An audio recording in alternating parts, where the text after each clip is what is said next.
I hope you're well. Today we're looking at Acts 24. I recognise yesterday I said that we were looking at Acts 22, but that was a test. We were looking at Acts 23. No, it was my mistake. Now, I wonder when you read Acts 24, you do get a sense of what is kind of happening. But I think you're left with quite a lot of questions as to who exactly was Tertullus, who is Festus, who's Drusilla, how long did it take for Lysias to come back?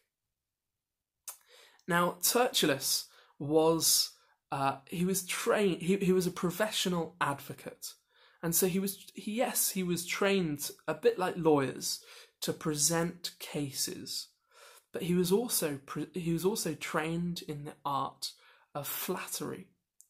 So we can see he says to Felix, "Oh, how great you are! How good you've been to us." He's trying to convince Felix through flattery to join their side.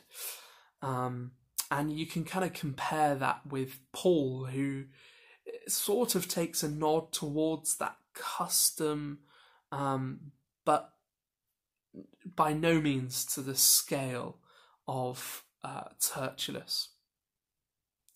And what's important to notice here in this section of the chapter is that had Felix been good to the Jews? No, he'd not. He'd been brutal, actually. He'd been known to order killings, and he was known for his real brutality. It's interesting because Felix, he was originally a slave, and his brother Pallas, he became friends with the Emperor Claudius, and Pallas convinced Claudius to free his brother Felix. And Felix, just like Pallas, rose through the ranks, and Claudius granted him governor. He became governor.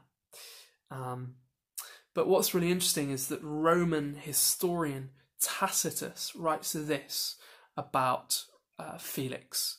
He says that he was a master of cruelty and lust, who exercised the powers of a king with the spirit of a slave.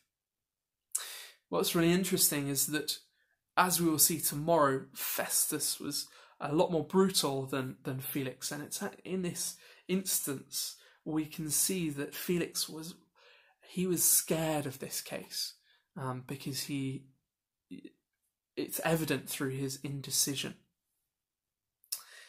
The next question that we come to is, who is Drusilla? So we see that Paul gives his defence, and then privately, he's after Felix decrees we'll wait until Lysias comes. Privately, he allows Paul to come and preach and teach to him, Felix and his wife Drusilla. Now, what's really interesting is that Drusilla was the daughter of King Herod Agrippa I, and her brother was King Herod Agrippa II. She married King Aziz of Emesa, and this is the key point. Felix seduced her, and stole her away. And so Paul's when he preaches the morals and on the morals of Christianity, the self-control and the judgment, there's no wonder that Felix is distasted by it. He's not happy about it. But it's interesting, isn't it, the boldness that Paul has to say those things to him. I wonder if we express the same boldness. Do we see some behaviours in fellow Christians or non-Christians and say, actually, God says something different here? Do we take those risks? It's interesting because lots of scholars believe that actually Lysias did come, but Paul never knew, and the case wasn't resumed for, some say, 2 years later.